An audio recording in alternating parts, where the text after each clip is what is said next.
কিনা। পরিবারের কারো নাম্বার মুখস্থ নেই বলে আমি কারোর সাথে যোগাযোগ পর্যন্ত করতে পারিনি। হাসপাতালের বেডে শুয়ে আমি প্রত্যেকটা মুহূর্তে আমি ছটফট করে গেছি।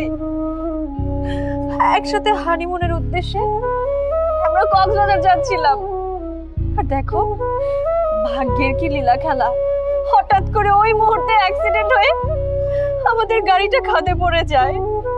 আমি সেই হৃদয় বিদারের ঘটনা মনে করতে চাই না। দেখো ভাগ্যের কি নির্মম পরিহাস, যে সংসার করার কথা তোমার সাথে, আর সেই সংসার হচ্ছে তোমার ছোট বোনের সাথে।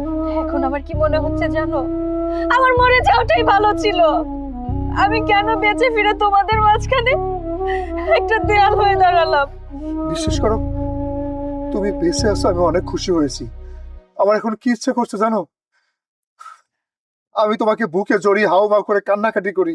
তুমি আমার ছোট বোনকে বিয়ে করেছো,